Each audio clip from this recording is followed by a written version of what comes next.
Bienvenue à tous sur notre chaîne. Cette vidéo présente le principe de connexion de différents appareils au système Smart Home. Introduction.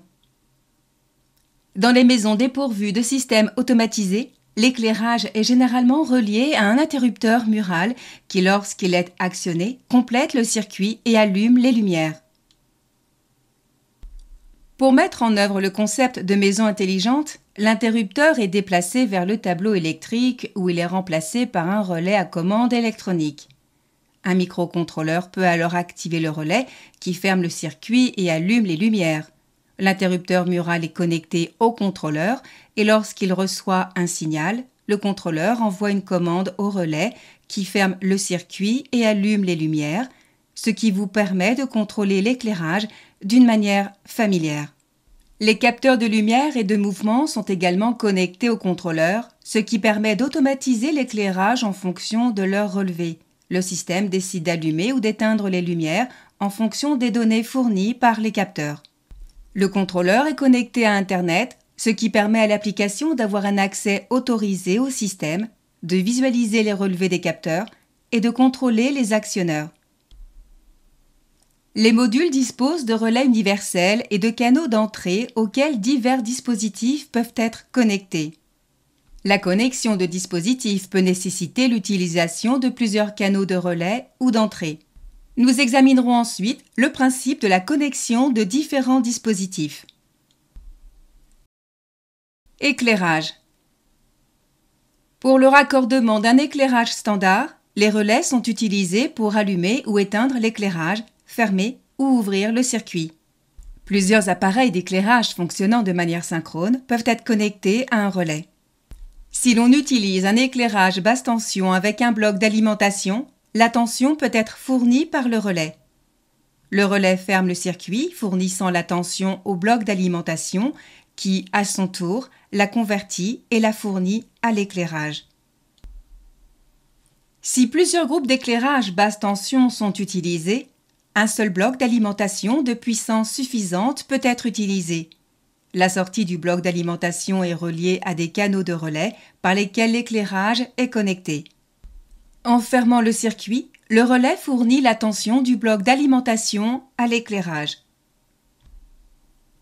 Les canaux de gradation permettent d'ajuster la puissance fournie aux lampes, ce qui entraîne des changements de luminosité. Ce type de gradation ne convient qu'aux lampes qui prennent en charge ce type de contrôle. L'emballage ou la description de la lampe doit comporter un symbole ou une étiquette dimmable. Si la lampe est connectée par l'intermédiaire d'un bloc d'alimentation, celui-ci doit également prendre en charge la gradation, ce qui est indiqué par un symbole ou une étiquette appropriée. Pour la gradation de l'éclairage ou du rétroéclairage fonctionnant sous 12 ou 24 volts CC, on utilise des sorties PWM. Une sortie PWM contient un interrupteur électronique qui ferme et ouvre le circuit 400 fois par seconde. En ajustant la durée de l'alimentation et de l'absence de tension, la luminosité de l'éclairage peut être modifiée. Si la puissance de la sortie PWM est insuffisante pour connecter la charge, des amplificateurs de courant supplémentaires sont nécessaires. Les luminaires supportant le bus DALI peuvent être connectés à un réseau commun et intégrés dans le système Smart Home à l'aide du dispositif DW DALI. Le module DW DALI analyse automatiquement le bus et ajoute les lampes découvertes au système. Les luminaires prenant en charge le contrôle de la tension 0 à 10 ou 1 à 10 volts peuvent être intégrés dans le système Smart Home à l'aide du module DW-O1O.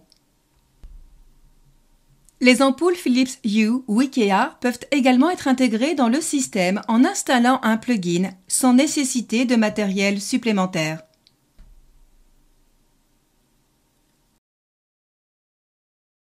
Actionneur thermique. Les têtes thermostatiques pour le système de chauffage ou le chauffage par le sol sont raccordées de la même manière que les lampes. En cas d'utilisation de têtes thermostatiques 24 volts, une tension de 24 volts est fournie au canot de relais par le bloc d'alimentation. Le chauffage électrique par le sol est relié à des relais par l'intermédiaire de contacteurs. Les contacteurs sont utilisés pour commuter des puissances élevées. Le module de contrôle, en fermant le circuit, fournit une tension au contacteur qui, à son tour, ferme le circuit pour le chauffage électrique par le sol. Serrure. Les serrures électroniques fonctionnant à 24 ou 220 volts sont connectées de la même manière que l'éclairage. Selon le type de serrure, le module doit être configuré pour fournir une impulsion d'ouverture de la durée requise. Rideau, store. Les unités d'entraînement pour les stores et les rideaux peuvent être simplifiées sous la forme de deux moteurs, l'un pour l'ouverture et l'autre pour la fermeture. L'entraînement doit être équipé de commutateurs de limite qui déconnectent le moteur lorsque la position finale est atteinte. Pour contrôler de tels entraînements, deux canaux de relais sont utilisés, l'un pour fournir la tension au moteur d'ouverture et l'autre pour le moteur de fermeture. Il est crucial de configurer le module correctement pour éviter une alimentation simultanée en tension des deux canaux, ce qui pourrait endommager l'entraînement. La connexion en parallèle de plusieurs entraînements n'est pas non plus autorisée, car la tension générée dans un entraînement peut affecter le fonctionnement d'un autre. Nous recommandons l'utilisation d'entraînements avec une commande de puissance qui n'ont pas de contrôleurs intégrés. Les entraînements avec des contrôleurs intégrés ont généralement un port pour connecter des boutons de commande externes qui peuvent être connectés aux canaux de relais. Dans ce cas, l'entraînement est alimenté séparément et les relais sont utilisés comme contact sect pour envoyer des commandes d'ouverture ou de fermeture. Porte de garage. Les portes de garage ont leur propre contrôleur qui permet généralement la connexion d'un ou deux boutons de commande utilisant un ou deux canaux de relais en conséquence. Les canaux sont utilisés comme contact sec, envoyant au contrôleur la commande d'ouverture ou de fermeture. Dans le système, ces canaux sont configurés respectivement comme des portes à 1 ou 2 pôles. Vannes. Les vannes de contrôle d'approvisionnement en eau, les vannes à 3 voies ou les registres sont généralement divisés en deux types de contrôle. Le premier type implique un seul canal de relais et s'ouvre ou se ferme lorsque la tension est appliquée ou retirée, configuré dans le système comme une vanne à un pôle. Le deuxième type est connecté de manière similaire au mécanisme d'entraînement de store en utilisant deux canaux de relais, l'un pour l'ouverture et l'autre pour la fermeture, configuré dans le système comme une vanne à double pôle. Bobine de ventilateur. Une unité de bobine de ventilateur a généralement une ou deux vannes pour fournir un fluide de transfert de chaleur chaud ou froid, ainsi qu'un moteur faisant tourner un ventilateur avec plusieurs enroulements de puissance variable. La vitesse du ventilateur change en fonction de l'enroulement recevant la tension et l'alimentation doit être fournie à un seul enroulement à la fois. Pour connecter une bobine de ventilateur, des canaux de relais sont nécessaires pour connecter des têtes thermostatiques qui commutent l'alimentation en fluide de transfert de chaleur, ainsi que des canaux de relais pour le nombre d'enroulements moteurs afin de contrôler la vitesse du ventilateur. Les bobines de ventilateur standard ont 3 à 4 vitesses et 1 à 2 vannes, nécessitant l'utilisation de 4 à 6 canaux de relais pour la connexion. Il est important de configurer correctement le module pour éviter une alimentation simultanée en tension de plusieurs enroulements moteurs, ce qui pourrait endommager la bobine de ventilateur. Il existe également des bobines de ventilateur avec des moteurs fonctionnant en 12 ou 24 volts en courant continu. Les sorties PWM, par exemple du module DWRGB, peuvent être utilisées pour contrôler de tels moteurs. Certaines bobines de ventilateur peuvent avoir un contrôle intégré qui fonctionne avec une tension de 0 à 10 volts ou une autre méthode. Boutons, interrupteurs et interrupteurs à lame. Les boutons, interrupteurs et interrupteurs à lame sont connectés entre les contacts d'entrée et les contacts communs. Le module d'entrée peut être installé soit dans un espace mural, par exemple BWSW06, soit dans le panneau de distribution, par exemple DWSW16. Bouton rétroéclairé. Notre système prend en charge l'utilisation de boutons rétroéclairés à 3 volts. La LED de rétroéclairage reflète l'état de l'actionneur auquel le bouton est assigné.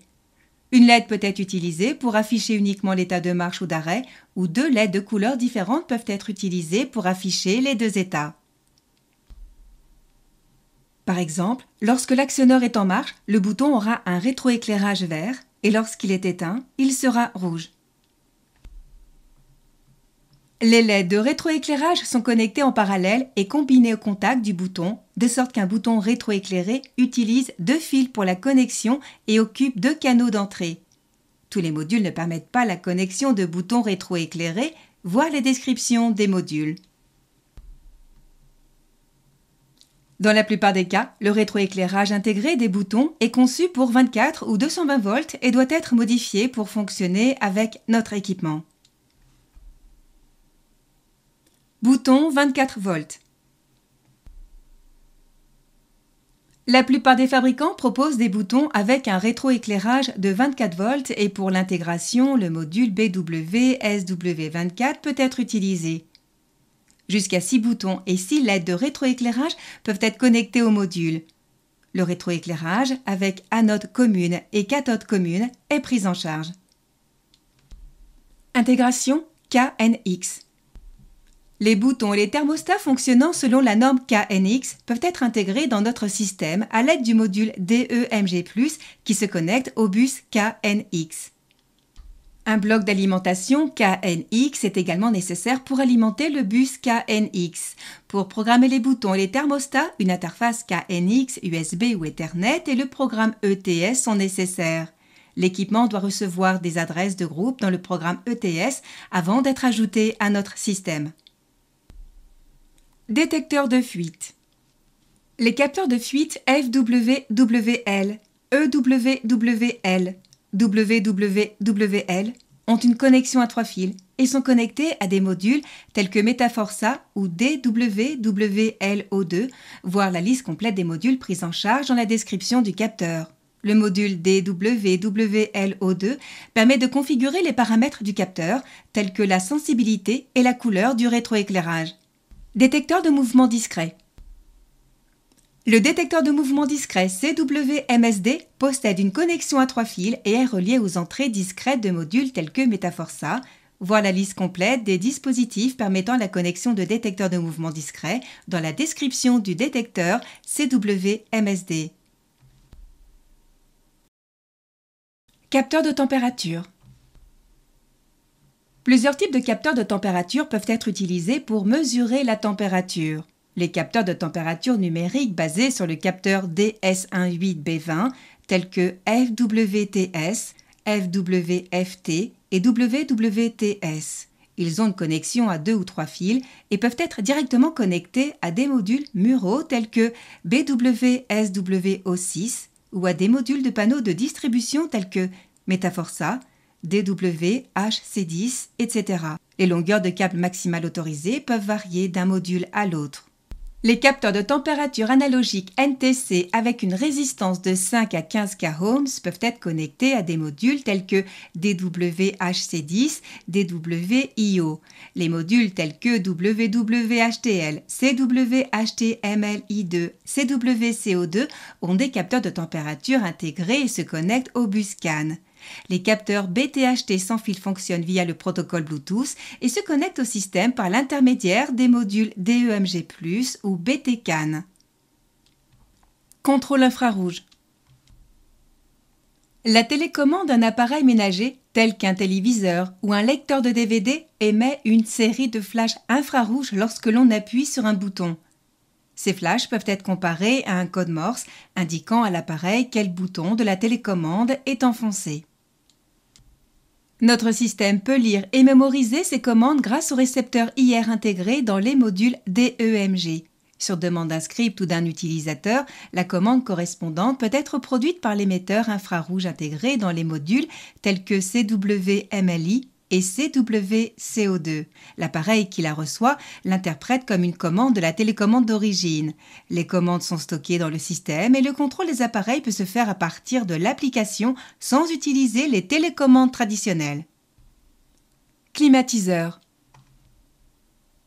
Les télécommandes de climatiseurs transmettent une commande infrarouge contenant des données complètes sur le mode de fonctionnement, la vitesse du ventilateur, la température et la position des LED du climatiseur. La mémorisation et la reproduction ultérieure de cette commande rétablissent entièrement l'état du climatiseur. Pour allumer le climatiseur dans un mode arbitraire, les données de la commande doivent être décodées, les paramètres identifiés et un script d'intégration créé. Notre système comprend une base de données de scripts d'intégration prêts à l'emploi pour différents climatiseurs et notre service d'assistance technique peut créer des intégrations pour d'autres appareils sur demande.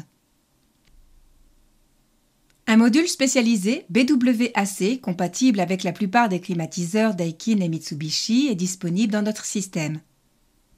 Ce module est installé à l'intérieur du climatiseur, connecté à sa carte de contrôle et au bus CAN, assurant une communication bidirectionnelle avec le climatiseur. Pour l'intégration des dispositifs tiers tels que Coolmaster ou Intesis peuvent être utilisés, nécessitant le module DWRC485 pour la connexion. Ventilation. La plupart des unités de ventilation s'intègrent par le biais d'une interface RS485 universelle et du module DWRS485. Pour déterminer la disponibilité d'une interface RS485 et le protocole d'interaction, contactez les fournisseurs de l'équipement de ventilation. Un script universel pour l'intégration des unités de ventilation est disponible dans la base de données des scénarios. Lors de l'ajout, les adresses des registres de contrôle de la description du protocole de l'unité de ventilation doivent être spécifiées. Point média. Le point média FEMP peut lire le contenu de la médiathèque de la maison, la radio Internet, TuneIn, Spotify ou l'audio d'un smartphone grâce à la technologie AirPlay. Le point média se connecte à une source d'alimentation de 24 volts, au réseau local et à 2 haut-parleurs. Le port USB permet de connecter un convertisseur de signal audio analogique ou optique pour l'entrée et la sortie. Le point média et la source d'alimentation peuvent être installés au plafond près des haut-parleurs. Chaque point média est indépendant et interagit avec le système global en recevant et en exécutant les commandes des scénarios, des boutons ou de l'application. Vous pouvez ajouter autant de points médias que nécessaire au système. Intégration multimédia. Notre système prend en charge l'intégration avec des dispositifs multimédia prenant en charge le protocole UPnP-DLNA permettant le contrôle de la lecture. Les équipements peuvent être contrôlés à l'aide de commandes infrarouges, d'une interface RS232 ou des protocoles TCP/UDP. Caméra. Notre système prend en charge les caméras dotées du protocole ONIF et peut les détecter et les ajouter avec un minimum de paramètres. D'autres caméras prenant en charge les flux vidéo RTSP ou HTTP/HTTPS peuvent également être ajoutées manuellement au système. Si le smartphone est connecté au réseau local, la connexion avec les caméras se fait directement entre le smartphone et les caméras.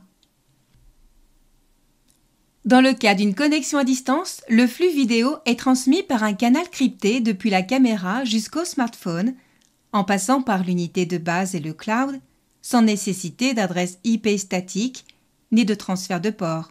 L'application selon le modèle de caméra permet de contrôler sa position, le zoom et l'éclairage infrarouge. Interphone. L'interphone FEIC permet une communication locale et à distance avec les visiteurs et dispose d'un lecteur de carte RFID et NFC intégré. L'interphone se connecte au réseau local et prend en charge le pot passif et le pot actif 802.3AF. Des interphones tiers prenant en charge le protocole SIP peuvent également être intégrés au système. Pour leur intégration, il convient d'utiliser un compte SIP fourni par notre société. Une connectivité Internet est nécessaire pour le fonctionnement des interphones tiers. Panneaux muraux. Les panneaux tactiles muraux LCP4 et LCP10 utilisent une connexion Ethernet au réseau local, fonctionnent sur 12 volts et sont équipés du système d'exploitation Android. L'application Larnitech démarre automatiquement et peut être utilisée aussi bien avec l'interface standard qu'avec une interface adaptée aux panneaux muraux. Autres dispositifs. Notre système prend en charge les protocoles standards suivants permettant l'intégration de divers dispositifs tiers. RS485, Modbus RTU, Modbus TCP, RS232, UART, TCP, UDP, requête HTTP, HTTPS, GET, POST, PUT. Interface d'entrée et de sortie 0 à 10 volts ou 1 à 10 volts. Drive Contact. Protocole DALI pour le contrôle de l'éclairage. Dans cette vidéo, nous n'avons mis en évidence que quelques-unes de nos capacités d'intégration. Si vous avez d'autres demandes d'intégration, n'hésitez pas à contacter notre équipe d'assistance technique. Merci d'avoir exploré notre matériel pédagogique. Rendez-vous dans les prochains épisodes.